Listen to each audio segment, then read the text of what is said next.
ahead and start. So good evening and welcome everyone. My name is Beth Kramer and I'm co-head of the Fund Formation and Investment Management Group at Chadbourne, and I'm joined by my co-head Scott Natick and other of my partners and colleagues from Chadbourne, and we're happy to have you and host the MIT Enterprise Forum NYC event, Blockchain Smart Contracts.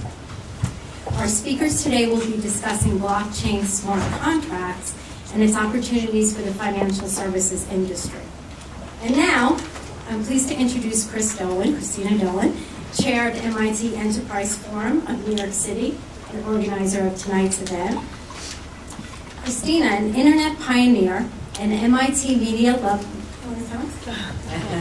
Lab alum, is currently head of marketing and head of content and communication products at Trading Screen, where she also leads initiatives in blockchain. Prior to Trading Screen, Christina co-founded OneMain, which grew to be the 10th largest internet service provider. At Hearst and Disney, she headed up technology and built the first consumer internet websites. In addition to her executive roles at IBM and Oracle, Christina was CEO of WordStream. As an engineer, Christina appreciates the value of applying engineering skills to problem solving, which was the topic of her TED Talk, Just Solve It. And in addition, in 2013, she launched the global student competition Dream It, Code It, Win It, which many of you are familiar with, and which has been honored with multiple awards. Finally, Chris recently was honored by MIT with an award for her distinguished service. And now Christina will introduce today's presenters. Thank you so much, Beth.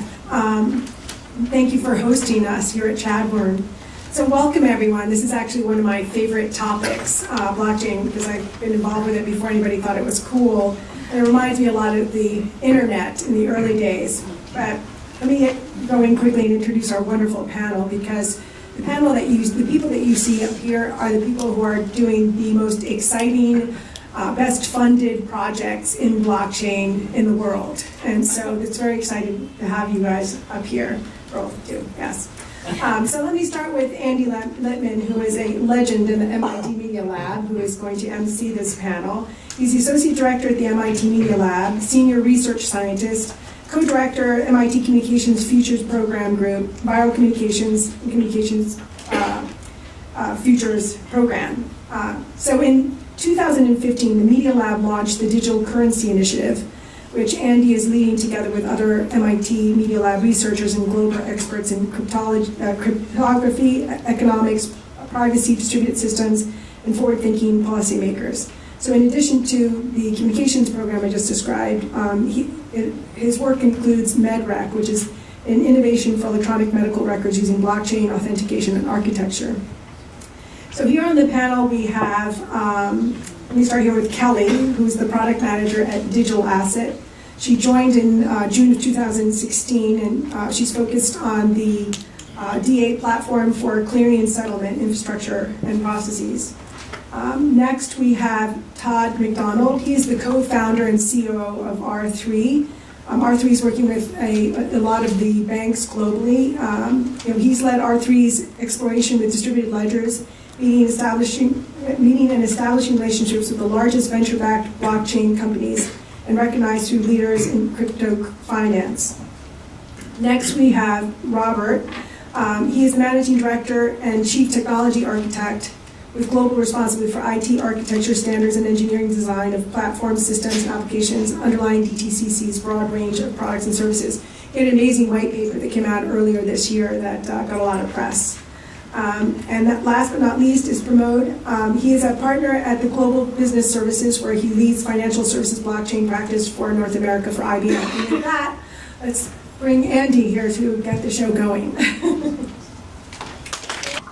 God, Chris, I've known you for far too long for you to introduce me like that. I got to start with a question, because I have a question. Why are you here? Why do you care about, do any of you know what these words we've been bandying around, like blockchains and bitcoins and all that? I think you know what financial transactions are. No, I thought I used myself. The carpet cleaners are going to have a problem. But, so how many of you know what we're talking about? How many? Most of you.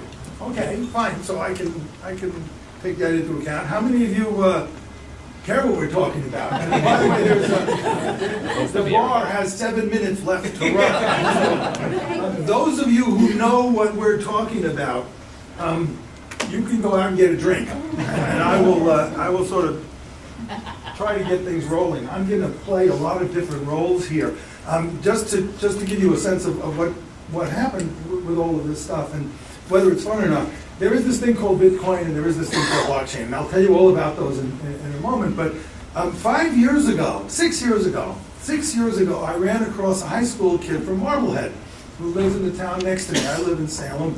So I hired him at MIT, and I actually was helpful in getting him into MIT as an undergraduate. Jeremy, a dear friend. I know his whole family by now. And Jeremy walked in and as a freshman, and he had a dream. Okay, he said, "I like Bitcoin. I want to give $100 in Bitcoin to every MIT undergraduate, okay, just so they can have. And we'll see what happens." 5 years ago. 5 years ago, okay?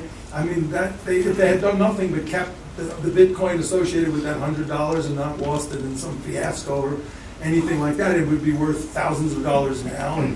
But he did it. He did it. And the result of that was the Bitcoin Club. But being MIT and him being an undergraduate and respectful of his elders, unlike most of the other kids at MIT, he sort of walked into my office and said, "So I need a faculty shill, right? You know, who's going to go help me run this through getting it done?" He had already lined up an alum, a generous alum who'd given $50,000 to give all of the kids the $100. So that part was intact. And I went around to MIT and I went through all of the corners of places that I know, which is not every place. Nobody knows every place in a place like MIT. But I went around in all these corners and nobody wanted to have anything to do with it. Nobody wanted to have anything to do with it because it was shady. Bitcoin, that's that currency that these crazy libertarians use. Those people are one step away from like getting a whole pile of canned food and storing it in the fallout shelter behind their house because they don't trust anything. And so the finance people didn't want to have anything to do with it. And the financial technology people at MIT had their own agenda, and they didn't see why this was relevant to them 5 years ago. God, I wish I had invested then. And now look at this. Now we've got people, only half of which, even though we're talking about so far, judging by the hands account, but you're here and not drinking. Altogether astonishing to me. So let me bring you all up to speed, and then I'll try to get everybody started. A good friend of mine who's one of, like several of us, one of the sort of old original internet generation type of people, basically made a comment once. Dave Clark made this comment. He said, the internet is not about routing bits. The internet is about routing money. Okay, and if you want to understand how the internet works, follow the money. So he thought about it that way. And I just thought that was a pithy turn of phrase. For the last 7 years, there's been this thing called Bitcoin, and Bitcoin is about routing money. That's exactly what it is. It's what Dave thought the internet was. And the question before us tonight, because we're all not crazy people putting canned food in our basements, but hopefully we're in New York, we're more perspicacious than that. Our question tonight is Bitcoin potentially another way of routing bits? So the internet was routing bits and is routing money. Bitcoin is routing money, and is it also something that can do bits? Now, to give you a sense of what it is, let me just try and kind of give you my personal view of what Bitcoin and blockchain and all of those things are. And it's very easy, and it doesn't take a lot of time, and you don't really have to know the depths of the technology to know this, but I promise I'm not going to talk for too long. Okay? But I got to do a little bit of introduction. So imagine you have a digital currency, okay? I've got money in my thing here, right? And I want to give that money to you, okay? If you're going to accept that money from me, you need to know two things, okay? What are those two things? Louder. You have to validate who you are. No, you don't have to know who you are. Where it came from. How much? You have to have a key to validate. Forget these big words like key. You're on the right track. What you need to know You is have to know that you have it.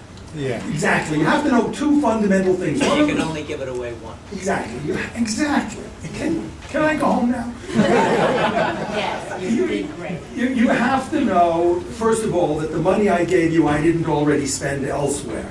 And in the Double world of spending. Bitcoin, that's called the double spending problem. And the other thing you need to know is you need to know that that money's genuine, that I didn't counterfeit it. So the obvious, easy way to do that is that my phone sends a message to the bank debits my account, $5, it adds $5 to your account, it's now there in your phone, and the whole deal is done. And that transaction of $5 is recorded in the ledger of the bank. And that's a perfectly workable digital currency. The coup of Bitcoin was this clever guy, person, group, entity that nobody knows, Satoshi Nakamoto, who wrote a paper on all this that got it started, basically invented a way of doing that without the bank. And the way you do it without the bank is you have a ledger. And this ledger is a lot like an Agatha Christie novel. Okay, I don't know how much you've ever heard of Agatha Christie. She wrote unbelievably terrible detective stories. Okay? But one of the detective stories, which is the stupidest story in the entire world, is called Murder on the Orient Express. And in that story, no one could have committed the murder, so everyone committed the murder. Okay, that's pretty silly for a murder mystery, but it works for Bitcoin. And so what happens is nobody keeps the ledger because everybody keeps the ledger. So instead of a bank, there's this miraculous ledger that absolutely anyone in the world can be a keeper of. Okay, and they can record these transactions, and by dint of the network, they reconcile and reach consensus among themselves in a way that none of them can cheat, and the ledger is secure, it's distributed, it's time-stamped, it's public, it's free and open to anyone. I can tell your entire cash flow if you don't do things right on the ledger. That's not so good, you might say. Well, we're not here about Bitcoin, but we're here about this ledger. So the technological invention behind this kind of slimy currency Bitcoin is this miraculous, wonderful, indelible ledger that's distributed. Now, that, for some of us, makes us think that we're at what we internet people would call an IP moment. Okay? That like the early days of the internet, when things coalesced on the internet protocols, okay, then suddenly the world exploded because we had a compatible way to transfer information across multiple different infrastructures and means. And now we have this miraculous way of keeping this distributed ledger that nobody owns, and like the Orient Express, everybody owns, but on the other hand is secure. And that's something that we sort of care about. Why am I excited about it? I'm excited about it because when society and technology are in sync, suddenly wonderful things can happen. And if you think about society, we had 2001.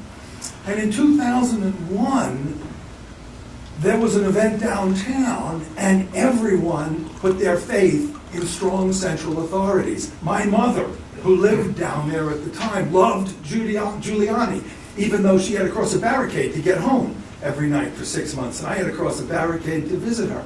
But then, in 2013, Snowden came along, and Snowden shows us the chinks in that central authority, and whether we can trust it or not, and whether it's secure, and whether it's reliable. And not surprisingly, 3 months after Snowden's revelations occurred, the value of Bitcoin went up to $1,023 per coin, a peak that it hasn't reached since. And so suddenly society is more open to thinking about distributed technologies as a solution, because centralized technologies become centralized targets. And those are the points of attack. And your social security numbers have been lost by your government, and your credit card numbers have been lost by the credit card agencies. But the distributed technologies have allowed us to perhaps find a way out of it. But there is more, and the more is what you're going to hear about it tonight. It's not just about security, and it's not just about libertarianism, and it's not just about thinking about things in a different way. Because Nakamoto, clever as he was, put something into the original ledger, now called blockchain, of Bitcoin that makes it not just a recording mechanism. He put in it a few little extra quirks that we in the geek community would call scripts. but these are things that allow you to put specifications on the transaction. Like maybe it takes 2 out of 3 people signing it in order to realize that transaction. Maybe it's triggered by time. Maybe it's triggered by other events that happen in the world. He allowed you to write a specification on the things that went in the ledger. And that's what made it about more than money. And that's why we're here tonight. For example, if you put a code for your blood test on the blockchain, which you can do as part of the transaction for 1/10 of a cent, just give yourself 1/10 of a cent and put in this little code associated with that transaction, that blood test you got is now known and anyone can read it and they don't have to care where it came from. Okay? Normally you'd have to say, if I'm going to look at your blood test, I've got to go to the people who did it and get them to give me a certified copy. Now you don't have to do that. The certification is on the blockchain and it doesn't matter where it came from. Its provenance is different from its point of origin because its certification is on the blockchain and you can suddenly tell whether it's valid or not. That's what enables what we think of as smart contracts. And the networked international nature of that is what is impacting the financial community because suddenly it means that we can have transactions that can cross borders instantly, that have parties that are known or parties that are hidden or specifications that we know or contractual elements. It's a miracle for the world of crime. And it's been used for that. But it's also a miracle for the world of legitimate commerce and transactions. Now, I don't know what all of these things are, but that's what you're going to find out tonight. So, and I hope that I've just primed you with questions. And I hope that I've left enough things a little bit unclear so that you can now go and ask. Because I don't want to say anything more. I want to go home. I want our panelists to tell you what we're really talking about. We'll start with Kelly.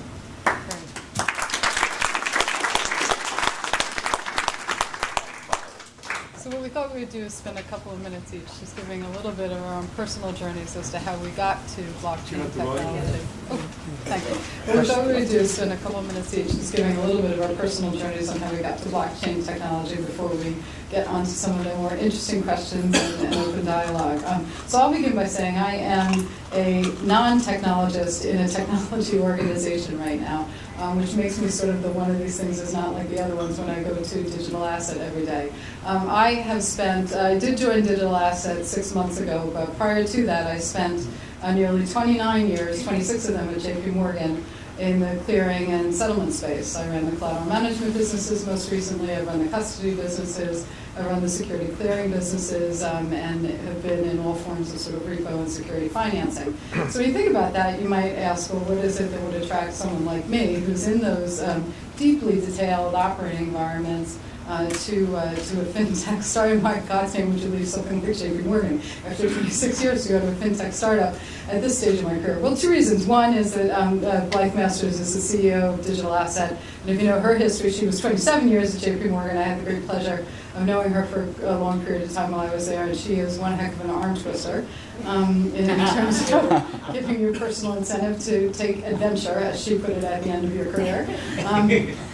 But you know, if you think about what I just said in terms of the types of businesses that I had the great honor to be in and lead subsequently at JP Morgan, they are defined by operating infrastructure. They are defined by the movement of cash and securities around the globe. They are defined by the exchange of information across transactions, time sequenced, settlement sequenced between counterparts. They are defined by transactional setup that involves not only the ultimate beneficial owners, generally an issuer and investor, but a whole sequence of financial market participants that are in between, whether it's a trading party, a broker-dealer, a clearing party, an exchange, a CCP.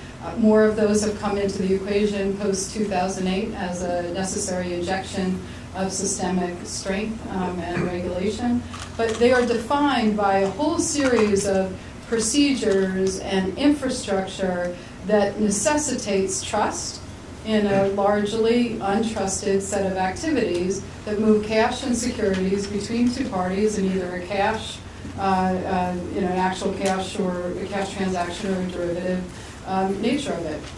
And when I reflected on and began to learn about blockchain technology, this will either prove to be an incredibly smart decision that I made or incredibly less smart decision that I made. It occurred to me that the environment that I was in was the one, just reflecting on some of what Andrew said, that was prime for the application of this technology. Prime for the ability to eradicate what are duplicative operating processes, the injection of financial intermediaries that are there simply to move process along rather than to inject a necessary role in the marketplace. I'm not saying they're not necessary now, but they're not adding to the financial value of the transaction between the issuer, the ultimate issuer, and the ultimate beneficial owner. They're there to move the process along as it stands right now. There are operating processes that are defined around the world by settlement timeframes and cycle that exist simply because of the organizations that need the processing time to be able to do them. I think of what I just said. That is a very circular set of reasoning. It exists because it has to, or exists because it's defined that way. So it seemed to be a whole area that was ripe for this type of technology to begin to disrupt it. We use that word, right, that it's a disruptive technology. What I think was interesting about the application of this type of technology to what I was doing for a living is it also became clear to me that the technology was very likely to not disrupt the roles. You are still going to need global custodians and CCPs and exchanges. I mean, maybe in the fullness of time, 10 or 20 years from now, you can see some of these market participant roles beginning to reshape and change. But at least for right now, as it's coming out, you still need those roles, but highly disruptive, or potentially highly disruptive, to the processes and the activities that exist underneath those roles. Potentially even beginning to reshape whether those roles have to roll up, those services roll up to the traditional roles that they do now. That creates opportunity. And so I simply had sat there and thought, I could either be part of this change, or I could stay in the role that I was in and have the change happen to me. And it did occur to me that if you were in a nascent technology industry, it might be very helpful to have some of the people to whom the change could be happening on the other side of the wall to explain what it would feel like. So it's been, I will say, it's been a heck of a roller coaster for the last 6 months, and I'm hopeful that during the course of the evening we'll get into some of the examples of things that we're talking about with the regulators, with market participants, around the globe as they consider the useful purpose of this technology to replace and to sustain some of the clearing and settlement activities that support all of our activities as ultimate issuers and ultimate investors. Good. Thank you. I just can't bite my tongue though after hearing that. Okay, go right Okay. ahead. I mean, like, I think I'm frightened, but go ahead. oh boy. I'm nervous. She said distributed trust. Watch that word. Take that word home and put that word in the bank using their archaic systems. Because that's going to be a recurrent theme that goes on. But I got to ask you one thing because I'm a little bit nervous about this concept of like it's a disruptive technology that we can keep under control. I think they said that during the Manhattan Project. Just like chain reaction, but then we can keep the disruption. Do you really think you can keep it under control? No, I don't know that I said that, or I certainly You said didn't it's mean to say that. disruptive, but it's No, not what going to I'm- displace the current players. No, what I think I said, or at least what I hope I said, or I think I said in my head, and maybe it didn't come out of my mouth, was well, I think over the course of 10 or 20 years, we'll see a reshaping of the roles that support these types of financial services, say the custodians, CCPs. But for right now, I think that technology is likely to more disrupt the processes and the systems and the activities underneath, and less the roles. Meaning, I don't think we're going to see central banks and CSDs go away in the next 2 or 3 years. Right. But do I think that their processes could be reshaped as a result of this? Yes. So there'll still be taxi companies that don't run it. I think you're going to have global custodians. Do I think they become the keeper of the keys? That's more likely than the keeper of the processes. Did anything she say inspire an instant reaction or comment? Yeah, what happens when they get hacked? What happens when they get hacked? When what gets hacked? Yeah, sorry, when what gets hacked. Essential keepers of the keys. Well, okay, but that's a longer, we could go on and on and on about that. Can we hold that question? Just Hold so that thought, because one of the values of the blockchain is that it actually makes it far more immune to a lot of the hacking And keep in mind, It's a good question. there's $10 billion worth of money in Bitcoin out there circulating around right now using this technology. So if anybody wanted to hack anything, that would be a right target. And in 7 years, it's not been hacked. But that's a really good thought to hold on. And we should come back, but I don't want to speak before my other colleagues Let's get to. Todd pick it up from there. Okay, terrific. Thank you. Also, Andy, thank you for finally giving me a way to explain to my wife what I do for a living. She's a big Agatha Christie fan, so I'm going to try There you that. go. Tell her to read Raymond Chandler. So, my origin story for distributed ledgers, I spent about 14 years in trading, in FX trading, and I was able to escape banking and trading in October 2012. I also perform a little bit of arbitrage with my in-laws. They subscribe to the New Yorker, and I just read it when I go to their house. And there was an article, I think in 2012, on Satoshi, or who was Satoshi. It was very interesting. I was hiding in my in-laws' house upstairs, reading it. And then in February of 2013, there was the fourth of 5 price bubbles in Bitcoin. So as a trader, I was very excited. There was volatility, and part of the reason why I left trading is that there was no volatility from my old job.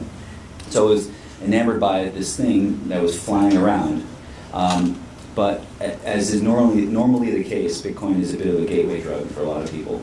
I started to follow it. I actually tried to get an account to trade it, and back in February 2013, it was a lot harder than you would think. I applied to something called Mt. Gox, but they turned me down. I guess I faxed them something wrong, so it was a good miss. It's better to be lucky than good. And throughout the summer, since I didn't really have anything to do, I read a lot about Bitcoin, and then you read about what drives it, which is called, some people call the blockchain, or it's a blockchain. And the more that I read about it, the more interesting it became to me. And I was sitting in an office a couple of days a week with another gentleman, David Rudders, one of our co-founders, and I tried to explain to him every other day how exciting this was. And he would listen well, he actually wouldn't listen at all. He would just tell me to shut up and get back to what we were trying to do back then, which had nothing to do with distributed ledgers. And eventually, luckily, as mentioned before, Bitcoin went from 200 to 1,200 in the span of about a week, and so it was on CNBC nonstop. And so one day he came in and said, "What is this thing called Bitcoin again?" And he sat down and we talked about it for a couple hours. And from there, it was really, it seems like it's been a long time and also very quick. And then going back to following the money, we realized pretty quickly that there was something powerful here and something that financial institutions could use. It's kind of ironic though. So Bitcoin was created in the wake of the financial crisis. It was created really to obviate the need for banks in value exchange. So it's really it's unstoppable digital cash to some degree. So no one can tell me where I can send my money. But what has turned out is that Bitcoin has some uses and it's created for a very specific use case. But it kind of sucks to be your own bank. And not a lot of people really want. Some people do, but not everyone really wants to be their own bank. And it was designed for a very specific purpose. And if you look at some of the issues, and there are many, that banks and other financial institutions face, they have different problems than what Bitcoin is trying to solve. But you can take some of the building blocks of that and try to apply it to those problems. And I think it is ironic. So Bitcoin is created to really kill banks. But then banks realized that this could obviate the need for intermediaries in between banks. And so I think one thing that Kelly mentioned before is that there's an incredible amount of intermediaries between financial transactions. And there are the big ones, like the Fed or, DTCC. But they're not going anywhere. I just want to break that down. They're not going anywhere. My friend. I know. As an aside, another trip in October 2014, we went to Silicon Valley. We played bingo of when in the meeting the pitch would turn to, and then I will disrupt DTCC. None of those companies are still around. But anyway, there's a ton of other intermediaries, and that is a tax not just to banks but to end users. So those are the things that we're looking at and the things that the banks are embracing. I was really scared to work with banks on innovation, but I've been pleasantly surprised so far. I can't think of a single thing there except whether I want to be my own bank or not. So we should think about that. I've got to add one point to what you're saying, and both of you have emphasized that as new plumbing, this can make the transaction process much more fluid, much more open, and much more transparent and usable by all that are concerned. But we still have that word contracts. We haven't gotten to that word contracts yet, because that can add a dimension to the notion of those transactions that may make the possibilities for disruption not to be ones that replace those organizations, but evolve them in productive ways. I hope we'll get to that. So let's let Robert add something. Sure. Can I ask two questions of the audience? Can I see by a raise of hands, how many people own Bitcoin or any cryptocurrency? Okay. Am I the only one up here? Oh, no, sorry, I wasn't raising hands, sorry. Now, put your hands down. Now, how many people really understand exactly what DTCC does? Please raise your hand. It's actually about even. So that's good, because that's, I think, the punchline of the story. So I guess about a year and a half ago, early 2015, late 2014, we started reading in the industry press and in the regular press almost daily about a new company that had 4 people and a dog, and that was going to replace, it was going to do something with cryptocurrencies, it was going to replace DTCC, and they had no product, no customers, no clients, they had a dog. And we started hearing this kind of regularly, and we started meeting with some of these firms, and it was clear that many of them understood the letters CCP, but it was almost like, like the rally at the castle, and let's kill the CCP. And they had no idea who the CCP was, but that was down the block, and they were going to get that because this other wall was just way too big. So we started looking at the technology, and being the technology geek that I am, we've done a lot in the public cloud, for instance, and we were actually I think the only financial firm at the very first Amazon reInvent conference. Sorry.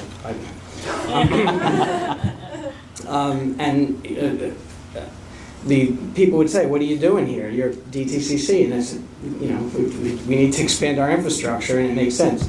We started looking at the technology underneath Bitcoin and realized what the role that we play and what the industry expects out of us. So let me take a step back based on the number of hands that went up on who know what DTCC does. In roughly 1969, 1970, do I keep flicking on and off? A little bit. Yeah. So this is like Bitcoin. This is automatically a backup, and it's fully replicated. It has all my words are in here. Replay them. We just changed your speech. Yeah, those were the miners in China, but they can't because we're going to overcome. So, in roughly 1969, 1970, the Wall Street had to close one day a week during the week because there was so much paper that of certificates moving back and forth. So they decided to put all the certificates in a vault, and they founded the depository. And that was really the very beginning of digitizing equity assets, stocks, so people could trade them in a much more fluid manner. We actually, at one point, were staffed, and our vault handled over 50 million certificate movements a day. A year. Roughly 2000, we were down to a couple million. Actually, October 29th of 2012, we were down to just under 1 million. October 30th of 2012, right after Hurricane Sandy, we had one very big wet certificate in our vault. But that was kind of a side thing. But what DTCC is the central ledger for the financial industry, for stocks and fixed income instruments, a lot of mutual fund transactions, things that are somewhat different than a Bitcoin because it's not a single transaction and you're done. There's life. There's dividends, there's mergers, there's splits, there's corporate actions. There's activities that go on with financial transactions that are a little more complex. But what we do in the middle of the financial industry is a very critical role, And it's really around risk management and cost management and operational efficiencies, and how do we address that in the best way possible. So we're not beholden to existing systems, we're not beholden to existing processes. What we realize we have is a governance role and a responsibility to the industry to introduce new technologies, which we've done multiple times over the years, and bring the network effect to the industry, because when we create a new platform, the industry can adopt it and move. The estimates that I've read is that the post-trade processing across the entire globe is roughly about $100 billion in annual expense. DTCC's annual revenue from clearing and settlement is somewhere under 500 million. Okay, so you take out DTCC, you haven't even made a hiccup. But if we can bring distributed ledger to the industry, and maybe we don't have the ultimate repository, but maybe to the point about hacking earlier, we bring a governing role, we bring the point you can complain to, and we've got a separate copy of the data if anything gets corrupted that we can always bring back. We've got some model for maybe using, this new Accenture thing where you can actually modify the immutable chain. That's gonna really make it. But the point is more that there is, our role is a governing body, and that's really the ultimate core competence and core function of the depository. We have no conflicts, we have no, equity stock, and that's the purpose of the organization. So we saw that was the role the industry wanted from us. So we started pursuing it, and I'm working with all of the firms. DTCC is working with all of the firms up at this audit, at this dais. We're working on a number of other opportunities across the industry and internally, and we see this as fundamentally a way of, like I said, if you take DTCC out of the equation, you don't make a blip. But if we can reduce our costs by 20, 30, 50%, but we can reduce the whole industry cost by 30, 40%, that on a $100 million basis, that's big, big numbers. So those are the kind of opportunities that we're looking at this technology. I just wanted to say one thing, because we've conflated a little bit Bitcoin and blockchain. The technology opportunities that we're looking at in the short term are really around the shared database and distributed database opportunities, not so much the cryptocurrency opportunities in the short term, and right now in a permissioned environment, because the regulators and the globe really, and the different jurisdictions around the globe are very concerned about the assets in their jurisdiction and understanding what type of transactions are occurring in their jurisdiction. I think there are a variety of different models and opportunities, particularly around the idea of notarization that are coming out that might really work with a public model, but that's more in the future. Right now, most of the work that's going on and a lot of what the financial industry is looking at specifically is around permissioned blockchains, which are really separate from the public cryptocurrency infrastructure. Gotta amplify that point, but go ahead. Well, let me ask. So during the crisis, financial crisis in 2007, right? So DTCC played an integral role in terms of minimizing the risk. When Lehman Brothers went down, you guys played a key role to wind down all the assets and give the market, give the industry comfort level as to like what would be the possible loss, right? Yes. Playing that same scenario, if we have this distributed ledger right now, is full-fledged, playing everywhere, like how that will work out? Like how would you play that same scenario in the distributed ledger world? So I'm going to answer it like two ways, and it's not going to be the answer that you probably want to hear. A lot of Lehman's activity involved repo and involved forward settling activity, which is much different than the current activity and some of the work that's going on in distributed ledger. The issue is never when you make a loan lending the money. The issue is getting your money back. and that getting the money back in mortgages is 30 years from now. The distributed ledger, certainly for Bitcoin, has lasted 7 years, but current mortgages and DTCC, a lot of things have been around for 30, 40 years, and a lot of the technology that's supporting these new currencies and these new ledgers has been around not quite as long. So there's a lot of concern about what the play it forward security models are going to look like. So saying from a technology level what this would look like in a Lehman scenario is a little bit hazy. What we are looking at, and we're doing a research project on probably as a first new thought piece, is what does an ecosystem look like using distributed ledger in the future? The idea, and Todd touched on it very accurately, not everybody wants to be their own bank. Pension funds do not go away. Retirement accounts do not go away. Mutual funds do not go away. So the idea of a company issuing an asset and a retail person holding an asset, and that's all you need, and you get rid of the entire middle of the financial, there are no investment managers, doesn't make sense, because that's, not, people don't want to manage their own money. I think history has shown people are bad at managing their own money. So there would be a lot of middle players that add different values in the food chain.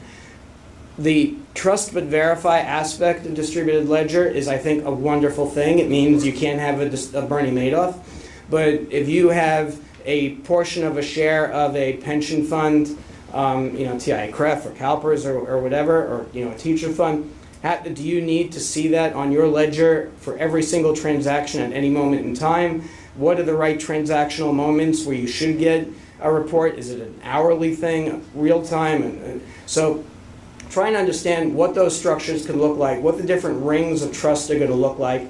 And the other problem is there's not going to be one ledger to rule them all. I think this is a commercial world. We've been approached by half a dozen firms already that want to put just plain stock assets on their ledger. So that means you could have Apple here, Apple there, Apple somewhere else. There are 50 different trading venues that work today with the current plumbing of the financial industry. How does it work if you have the same equity on multiple different chains, and how do you put those pieces together? And if you do buy on one, so how does all this work? We're trying to create at least a high-level structural model of where the questions should be asked and where interoperability might live. I think the very simplistic and beautiful model that is Bitcoin created this great conversation, but the real world is a lot messier. So. But I hope that before we go, Bernard's been sitting there so patiently. I want you to keep in mind two nuggets that you said, that, especially for the sort of newcomers, that there was this Bitcoin thing which you trust no one but everyone can do it, and then you can narrow it down all the way to where the ledger is one person and you trust that person absolutely. But there's a broad spectrum in between that we use the word permission for, where there's a group that you trust, but not everyone can join that group. That's a really important concept. And the second is, how many of these ledgers exist? The internet wins by having one. At what point do they cross? But Pranad, you've been the one who's patiently waited, and I think you could take That's us fine. on. Rob is my client, so I would like to hear what he has to say. So I started my professional career building trading platforms. So naturally, when Bitcoin trading took off, I was quite intrigued, and actually I approached my leadership to say, why don't we start a Bitcoin trading consulting practice? And they all thought it was a bad idea. Right? Over the course of time, every time I saw Bitcoin, activity going up, I thought I should have pushed it a little further. Then Mt. Gox happened, and I was very happy I didn't do it. But I've been somewhat of an observer of the Bitcoin space and how this is evolving. And in 2014, few researchers and CAT started looking at Bitcoin, actually the underlying technology, and trying to figure out what usage we can bring to transactions. As you all know, IBM is big in terms of transaction processing capability, and clearly they were intrigued at the potential this particular technology has to offer. So one of these, some of the use cases that they were looking at were in financial services. So somehow they figured out through employee directory that I know something about financial services, so they I got the call finally. And as I was working with them, I realized that back when I was developing various trading systems and other financial services systems for banks, even though the banks actually use the same system across two legal entities, operations always found a way to reconcile A to B all the time, right? And there's one group that was reconciling A to B, another group reconciling B to A, and they were very happy doing this, right? So what I realized working with our research is that this technology has the potential to eliminate a lot of that noise, and as a result, reduce the cost of service that exists today, especially in the financial services space. So, long story short, I started working with them, trying to understand how this technology can be applied to financial services. So did many of us, here in this room, and many of the fintech companies in the ecosystem, and we're all, still in the process of trying to find the best usage for this particular technology. From my perspective, obviously, technology is exciting, but it needs to solve, a practical business problem. So there are situations where, if I were to build a system from ground up, maybe I would have used it, blockchain, as a starting point. But that's not the case, right? In the real world, there are already systems in place, perfect or imperfect. They do work. They do have certain credibility in terms of the services that they provide. So the key for me is really to identify what is the right use case where blockchain can make a difference, as opposed to trying to find a use case just for the sake of applying blockchain technology. So that's what I've been working on, and we do have a few such use cases now. We're transitioning from a proof of concept or proof of technology into a real world application. One of them actually happens to be an internal use case within IBM itself. It's like you apply the medicine to yourself first to see whether it works before you start to advocate that for others. So glad to be part of this discussion, and this is the most exciting thing that has happened from both technology as well as real world application of that technology perspective in many years. So happy to be part of this journey. I've got 1,000 questions, but I'm going to let you guys go first. And you were queued up, so we'll start over there. They're going to go to you, and we're going to go gradually in that direction. Hello? Okay. There's a couple of things that I think I'm wondering how any of you are handling. The fundamentals that from what I understand of Bitcoin, is it's really just cash. If I'm 10 feet away from you and I want to buy a pen, you hand me the pen, I hand you $10. But if you're 10,000 miles away, Bitcoin solves that problem. I can get the money to you. But the same problem still exists, whether it's securities, whether it's anything else that you're trading. I can send the money if I'm using a Bitcoin or any cryptocurrency. I cannot guarantee the value back. And that's a flaw that exists in all smart contracts today. I was wondering if any of you have a solution either planned or in place.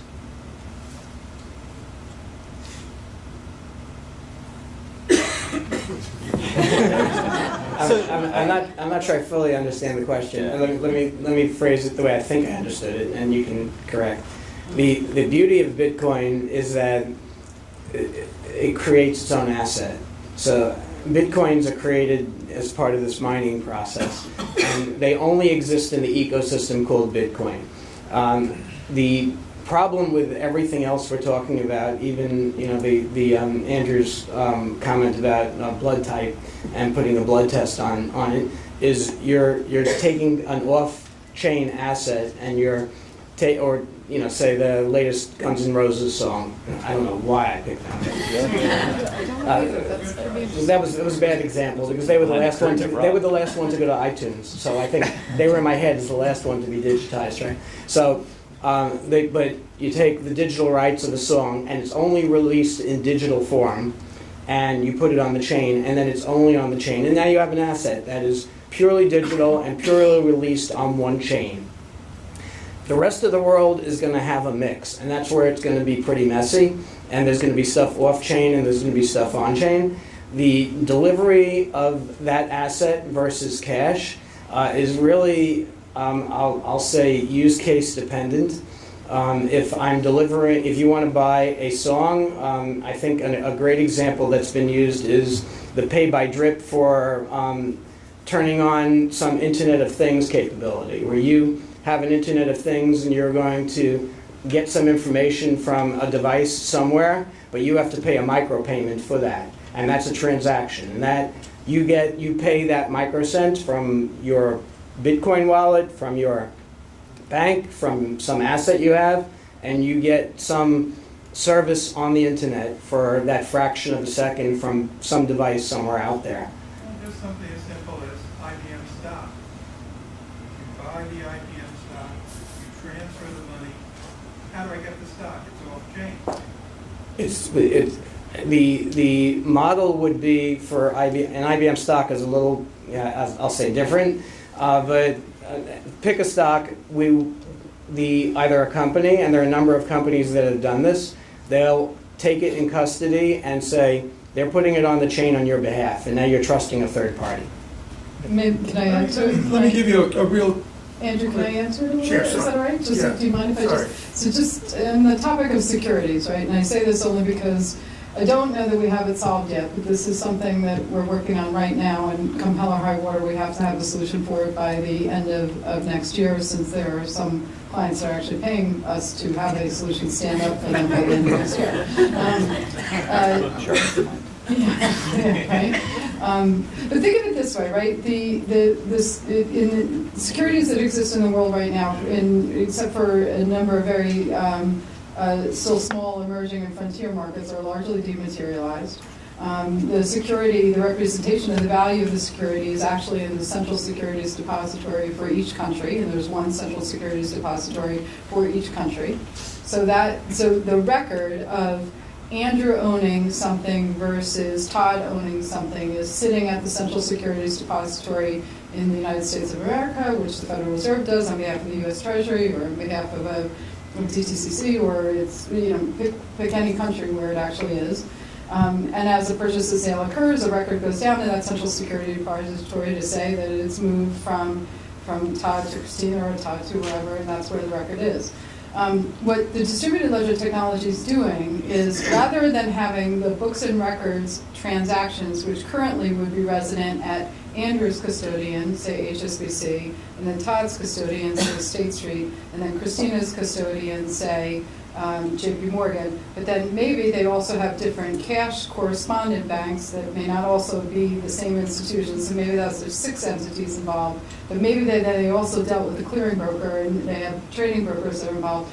Instead of the books and records being represented in 3 or 6 different places, what it's saying is those entities will now share one distributed ledger, one common record that represents that purchase and sale activity, potentially also with that CSD and maybe the central bank for the currency in the fullness of time, such that that purchase and sale activity is done without reconciliation, with little need for verification to the extent that you all believe in the ledger that you're actually looking at, where you each have your own digital and cryptographic representation of the transaction that occurred. You can each only look at your portion of the transaction that occurred. And the CSD is still getting the instruction, a single instruction that you all have signed and agreed is the instruction, the one instruction rather than 6 different instructions that are now happening, goes down to the CSD to change that record. I don't know if initially the CSD, magically signs on and has it'll come in stages. I don't know that the CSD is also part of this. I think that there's been some very good points that have been made by other panelists that this will go in stages, but that's the way to think about it. So how do you know that the values move? Technically, the same way you know right now is at the CSD. And what you're looking at, rather than the books and records of what Andrew's custodian says is truth, you're now all looking at your own shared version of that same transaction and that same record. And it is an immutable truth in that it may never change. And right now you have to trust that Christina's and Todd's and Andrew's is all perfectly in sync at the same moment. I can tell you, having run JP Morgan's custody business, that never happens. We like to believe it happens, but it never actually happens. So that's kind of the way I think about it from a securities Let's perspective. go on. Go ahead. And thank all of you, panelists and moderator as well. I'm coming from a position that's less sanguine about what I would call asset specificity in the financial services space. So I don't really see a problem technically with blockchain prevailing as a way to centralize ledger for almost any instrument financially. I do see a lack of political will or perhaps a political resistance to doing so. So I'd like to push the thinking of the panel a little bit to ask the question about what real impediments are there to having a mutual fund that's accountable by blockchain, for example, and to continue the point that you made, Ms. Matheson, about it being one big efficiency play, in essence, to streamline the process of transaction and processing and accountability. Thanks. Give it a shot. We got to give some other people a chance to. So go ahead. Well, I guess I'll just get my coat then. I apologize. I'm trying to figure out, was that a statement or a question? Both. Okay, what part was the question? The question is, what impediments do you see to making Okay. technical implementation of blockchain feasible across all financial transactions? Across all financial transactions? That's a pretty high bar. That's kind of ridiculous. 100 billion lines of COBOL. Yeah, mostly in his shop. Anyway, so I think there are two questions here. They're fairly related, and nothing is going to be perfect. But maybe to take a different tack on this. So Bitcoin is a great mental model, but it only goes so far. So and it's very hard to start on Bitcoin and then go on to what we're working on. So let me just take a little bit of a step back to take a step forward. Bitcoin is about value exchange within that closed system, and so it's very effective for what it's meant to do. What all of us up here are focused on now is different, and it is different in a way where you can think of a very simple mental model, and we talked about before. Think of it as a distributed database with multiple parties to the database, and in our case, we're all trying to get as many of those parties as possible onto that shared database. The important twist is that you can do it in a centralized fashion today. Or if you can do it on a distributed database with this technology, you can have participants that are mutually mildly distrusting of each other. So one thing to keep in mind is that there's always trust in the system somewhere. So Bitcoin is called trustless, but that's really not true. The trust is just hidden in different places. And you've seen that in the last year and a half with what's going on there. But it is very much a trust minimized, and that's how it's set up, so that anyone can join and anyone can validate transactions. That is a non-starter for financial institutions, and also that's something they don't even want. And also, there is some level of trust, but it's still not fully trusting. And there's many examples of this in the past where there can be things that are solved by saying, okay, Goldman Sachs, why don't you run the corporate bond trading markets? And the problem is JP Morgan will have no interest in working at G sessions in Goldman Sachs because of various reasons. So can you have the technology, in essence, be that as a service? So it's like a centralized consortia as a service that balances the political power of all the participants in that system and allows all the participants to know and not have to trust each other that the agreements that they see, the perception that they have is actually truth, and it is updated and auditable across the entire database. I'll add one thing, and that's really the business case thing. Equity transactions, moving stocks, it literally costs less than a penny a trade through DTCC. And reconciliation for equities is I don't think, the biggest issue out there. So replacing that plumbing means creating a brand new layer and spending a whole lot of money for something that's pretty efficient and runs fairly well today. Mortgages, loans, there's a whole bunch of asset classes that are really complicated, have many layers of parties involved, have a lot of reconciliation issues, and are much better business case opportunities. And those are I don't want to call them low-hanging fruit, but those are really the opportunities that most of us are looking at first. Other than there are some exchanges and depositories around the world working with some of my partners on the panel that have old technology and have a simpler and smaller low-volume marketplace and looking at replacing their whole stack. Yeah, I mean, just to add, I think you have to keep in mind the maturity of the technology as well, right? So this is fairly new technology. It's been, I would say, it's just getting into real world applications. As we speak, leaving Bitcoin aside. So there are some challenges in terms of does it scale? Does it generate the business value that we all believe it does? So there are some proof points still to be obtained, and utopia vision is there's one big blockchain that's supporting the entire financial services or financial markets. Whether we achieve that as one big blockchain or multiple chains that are interconnected with each other, I think that's time will tell in terms of how this will evolve. But certainly there's potential, but there needs to be a business case as well to replace what you have in place. We'll go on to the next one. You've got to take away from that things that Kelly said about this notion of distributing the trust, the notion that there can be smart contracts that can trigger when certain events have occurred, that can time out, and